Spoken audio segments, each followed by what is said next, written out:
Salut les amis, c'est Jojol. Aujourd'hui, vidéo de déballage, je vous propose de vous parler du Xiaomi Mi 8 qui fait tout simplement partie des excellents smartphones avec un très bon rapport qualité-prix et qui est sorti en France officiellement durant le mois d'août. Alors la dernière fois, je vous avais présenté le Pocophone F1 qui fait partie justement de la famille Xiaomi, également très intéressant par rapport à son prix. Mais une des grosses différences qui le différencie par rapport au Xiaomi Mi 8, c'est surtout le design. Et justement, le Mi 8 par rapport au Pocophone F1, il est beaucoup plus haut de gamme, il est bien plus beau, les matériaux utilisés sont plus quali et certaines fonctionnalités sont plus efficaces. Et le bonus qui peut vous faire plaisir, il ressemble à un smartphone que tout le monde connaît, sauf que là, son prix, tu peux le diviser par 2, voire même 3. Genre là, le prix constructeur tourne autour des 500 €. Et par exemple, sur Amazon, on peut l'avoir autour des 400 €. Et là, il y a même une offre de remboursement de 50 € jusqu'à fin octobre. Et par rapport à ce qu'il a dans le ventre, je pense fortement qu'il va intéresser plus d'un. Le petit moment ASMR.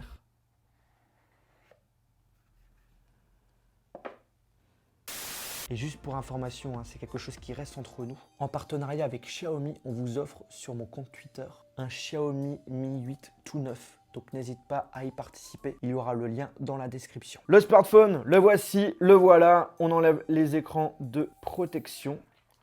Alors on va pas se le cacher, il ressemble quand même à un iPhone 10, iPhone 10S. Mais contrairement à certaines autres marques qui essayent de s'en inspirer, Xiaomi propose un très beau smartphone, très bien fini et vraiment hyper élégant. Le contour est en aluminium, le dos qui est un dos courbé est en verre.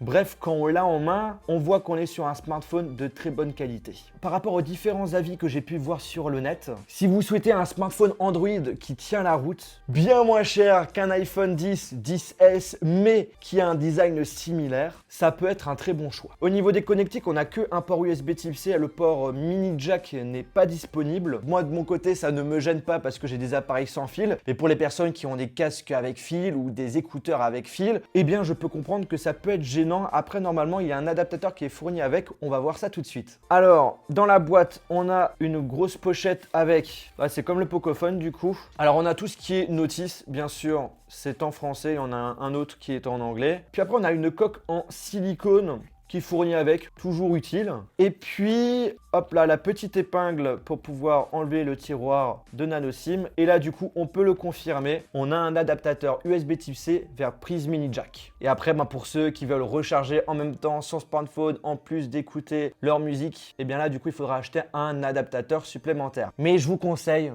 après, c'est vrai que ça peut avoir un coût. Après, il y en a certains où on a vraiment des très bons rapports qualité. Je pense que ça peut être intéressant d'en tester. Il y a des produits sans fil qui sont pas forcément si cher que ça et qui valent le coup. Ça peut être un sujet intéressant, donc n'hésitez pas à me dire ce que vous en pensez en commentaire. Les autres accessoires, on a un câble USB vers USB Type C, puis le chargeur. Par contre, ça, comment on l'enlève?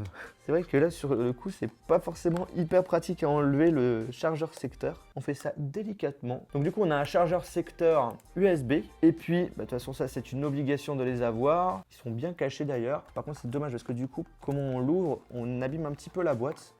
Hop, c'est bon. Les écouteurs, les voici. Donc ce sont des écouteurs.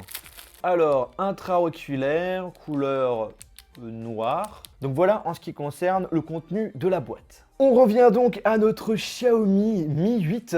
Sachez qu'en France, on a uniquement deux couleurs actuellement, noir et bleu. Étrangement, on n'a pas de blanc, peut-être dans le futur. Comme sur la plupart des smartphones, on a de face un grand écran. Ici, on est en présence d'un très bel écran, 6,2 pouces avec une définition Full HD technologie AMOLED et avec cette encoche en haut qui ressemble, on va pas se le cacher, à l'iPhone 10, iPhone 10S. Niveau sécurité, on retrouve ce qu'il y a de mieux sur un smartphone, c'est-à-dire le capteur d'empreinte digitale qui est extrêmement rapide et le capteur facial qui est le même que le Pocophone F1, juste un petit peu plus rapide. Et franchement, c'est extrêmement bluffant. Même durant la nuit, ça marche parfaitement. Et en termes de vitesse, il n'y a rien à dire par rapport par exemple au Face ID de l'iPhone 10, c'est même pas comparable, c'est vitesse éclair. Et justement, c'est un de mes gros coups de cœur sur ce smartphone. En ce qui concerne les performances, on a ce qu'il y a de mieux sur un smartphone, processeur Snapdragon 845, 6 Go de RAM, aucun souci pour lancer toutes les applications, même les gros jeux du moment. Et on est sur du Android avec la ROM de Xiaomi, l'interface elle est propre, on a plusieurs options de personnalisation. Ça change un peu d'Android stock, mais ça reste intuitif. Au niveau de l'autonomie, on est sur une bonne autonomie, mais pas excellente. Il faudra tout de même recharger son smartphone durant la nuit pour l'utiliser sans aucun souci le lendemain. Un des gros changements par rapport à d'autres smartphones, et justement c'est le premier au monde, c'est qu'il est équipé d'une double fréquence GPS, ce qui vous permet tout simplement d'avoir la meilleure localisation possible. Donc pour ceux qui utilisent souvent son smartphone comme GPS et qui se plaignent pourquoi il me localise pas au bon endroit, eh bien peut-être que ce smartphone est fait pour vous. Niveau appareil photo, on est sur un double objectif 12 mégapixels. Ça vous rappelle pas quelque chose? Le principal avec ouverture 1.8 avec stabilisation optique et l'autre 2.4 qui est utilisé pour le zoom optique x2 et également pour les effets bokeh. En parlant de ça, vous avez un mode studio qui vous permet d'avoir des effets supplémentaires par rapport au bokeh et qui vous permet de faire des photos plutôt originales. Au niveau de la caméra frontale, on est sur du 20 mégapixels avec ouverture 2.2 et par logiciel, vous avez aussi la possibilité de faire des photos avec effet bokeh pour faire des jolis selfies. Les retours en ce qui concerne la qualité photo, c'est vraiment du très bon. Et à titre de comparaison avec l'iPhone 10, le laboratoire DxO qui est hyper connu dans le domaine justement des photos, eh bien ils ont donné un meilleur score sur le Mi 8 par rapport à l'iPhone 10. Moi de mon côté, les seules choses où je suis déçu de ce smartphone, c'est le fait qu'on n'a pas de recharge sans fil, alors que le dos est en verre. Au niveau de la face avant, alors les bords sont extrêmement fins sur le côté droit et gauche, mais par contre en bas, ça reste quand même assez épais.